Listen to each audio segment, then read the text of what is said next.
Hi everyone, welcome back to the channel. Today I'm doing a story time for you guys. I have Ryan here to help me tell the story just because there's a lot of information to give, and he also experienced this story with me.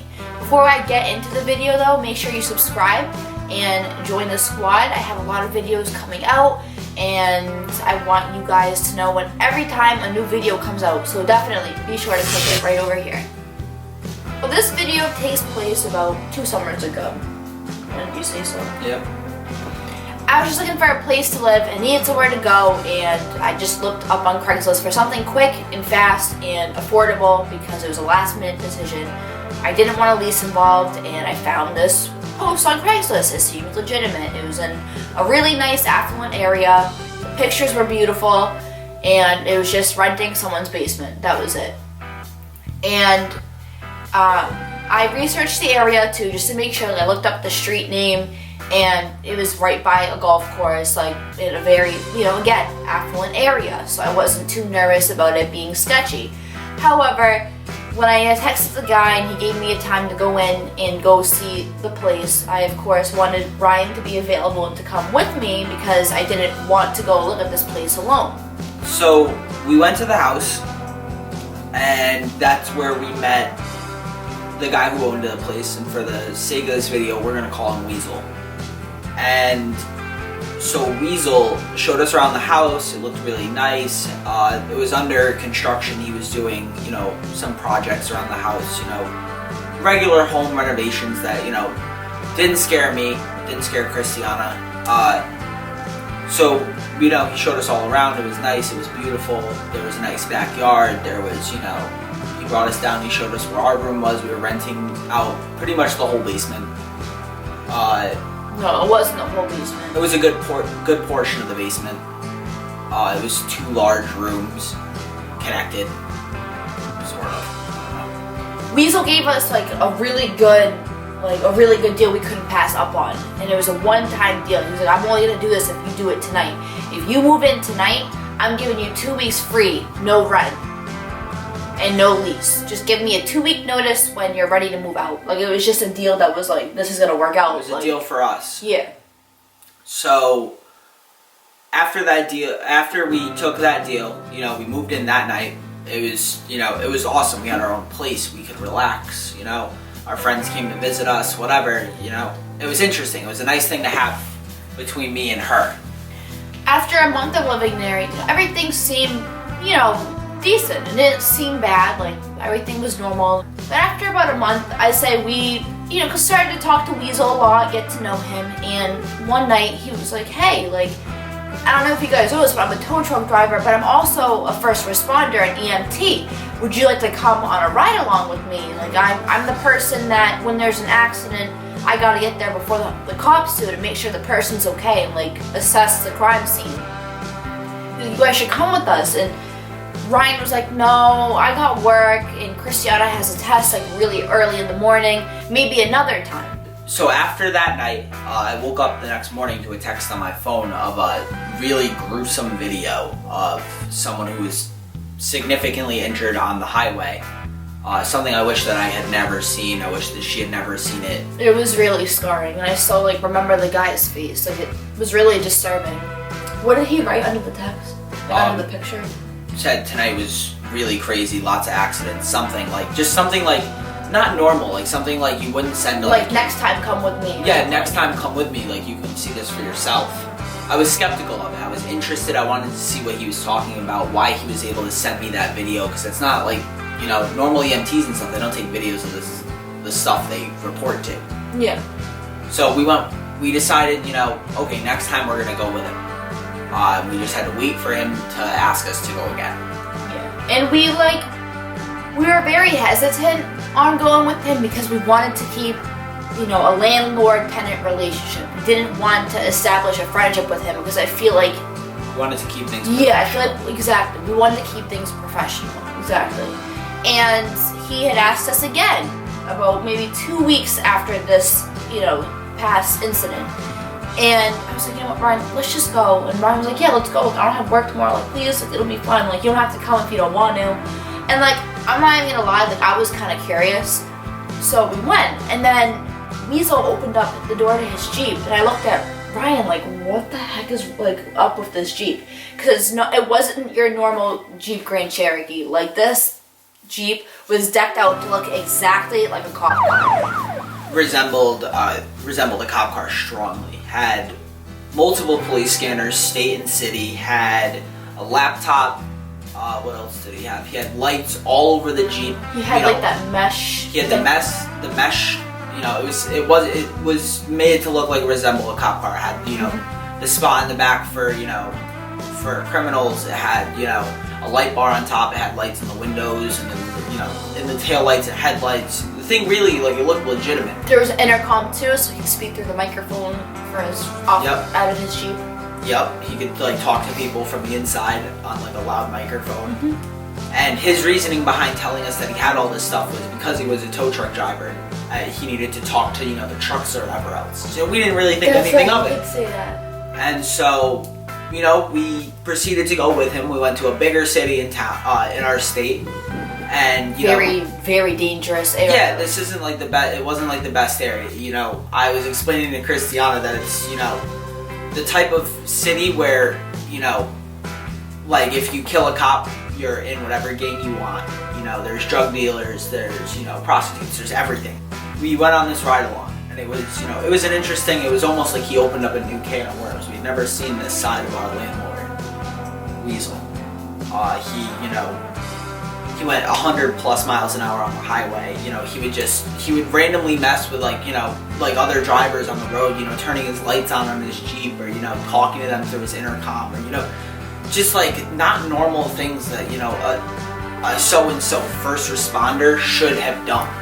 He would try to beat police officers to crime scenes, but then if a cop was already there, he wouldn't want to go to the crime scene, and I always thought that was weird. Like, wait a minute, don't you still have to go to the accident if you're a first responder?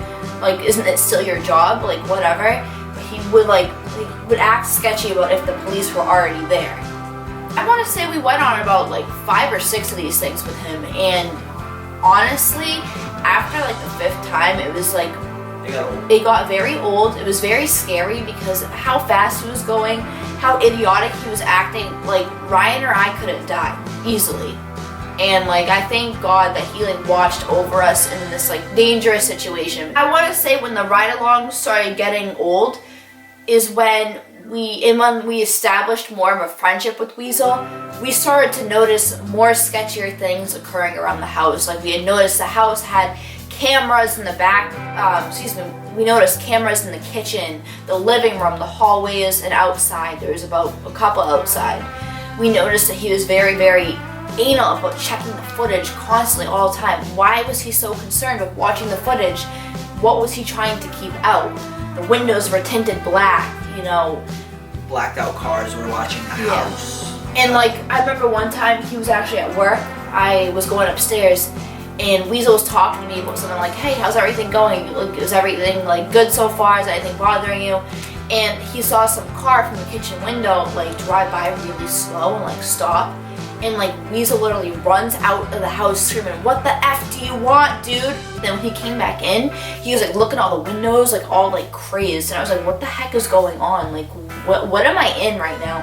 What situation am I in? What is he hiding from? And what is he so concerned with people watching the house for? Another thing that started happening more and more frequently was, you know, people would just come and go. They wouldn't stay longer than an hour. Or, you know, yeah, about longer than an hour, unless it was, you know, people that he had introduced us to. You know, you would be upstairs, say we're cooking in the kitchen. 6 people would walk in and just give you a dirty look and just keep walking, and that was it. You know, you never knew who any of these people were. None of them asked us who we were. You know, it was kind of like a, you know, just whatever. Yeah. That's it. I also want to mention that there was another roommate renting from Weasel as well. And we never really had any communication or formal introduction. Yeah, with her until she crashed into Ryan's car and then lied about it. And Ryan had asked Weasel, like, hey, is there any way, we're gonna call her Barbie for the sake of this video. We're gonna call her Barbie. And Barbie and Weasel had this weird relationship. He watched out for her, she watched out for him type of deal, you know. And I just want to say Weasel was also a married man, so this whole relationship didn't make sense to us why he would protect this girl. Yeah. Ryan had asked, hey, can I see the video footage? I'm trying to figure out who hit my car. Yeah, before I call the cops, I just want to make sure it wasn't somebody here. He reviewed that video footage and then, was quick to text me back with, I didn't see anything. Okay, no problem. I asked him if I could see it. I just wanted to make sure, he wasn't lying to me. He seemed like a truthful guy, but I just, when someone crashes into your car, it's, all bets are off, Yeah. So he wouldn't give me the video footage, whatever. I just kind of, I forgot about it. I got new parts for my car, just fixed it up myself.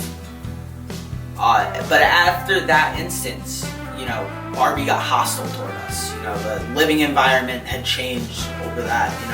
What would you say? This is probably, we were like 6 to 8 months in. Yeah. I would say after those 6 to 8 months after living there, everything had started changing. The house itself was getting more and more dilapidated. There was animals everywhere.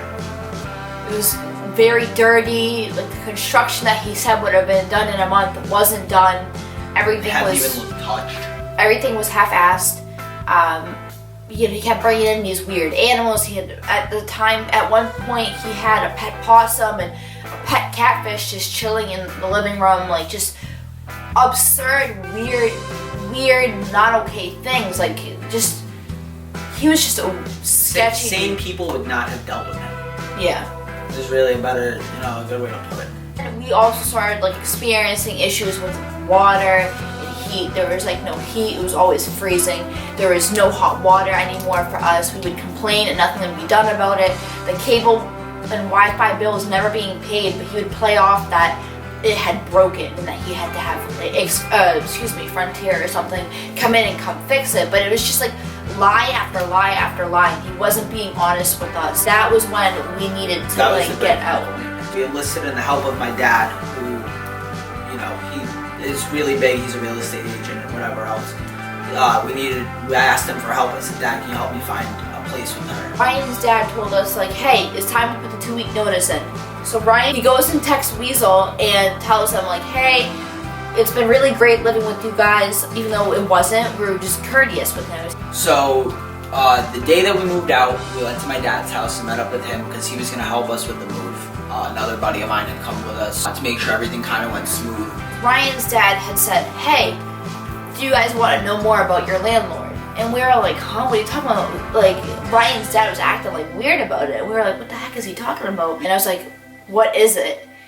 And Ryan's dad goes, look on the computer screen. Lo and behold, the news article pretty much said that our landlord had raped a few people in Florida, was wanted on charges of theft for stealing fire equipment out of local firehouses, and there was a couple other things. Someone had also reported him. Yeah, someone had also reported for impersonating a cop. I guess he came to somebody pretending to be a cop, and the guy says, you're not a cop, get out of here.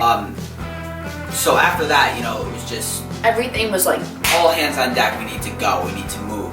But everything also clicked together. Everything clicked. Yeah. All the puzzle pieces fell into alignment, and we saw the big picture. Why he was scared of cops, why he, was always watching, why his family had a restraining order on him. Everything just made sense.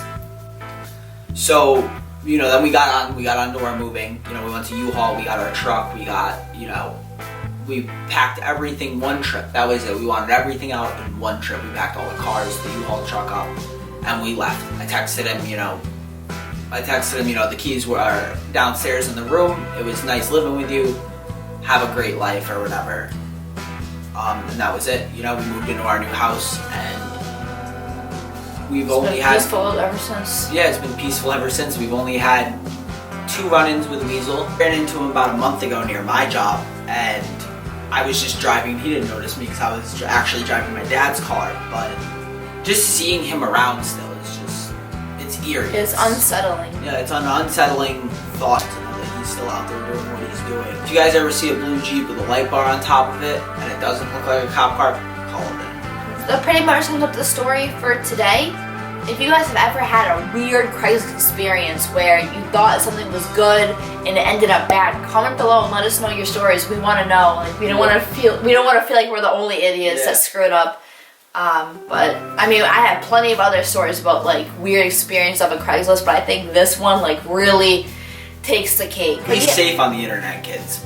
But yeah, thank you guys so much for watching. Please give this video a thumbs up, and if you haven't already, please subscribe to the channel, and I'll see you guys next time on my next video. Bye-bye. Bye.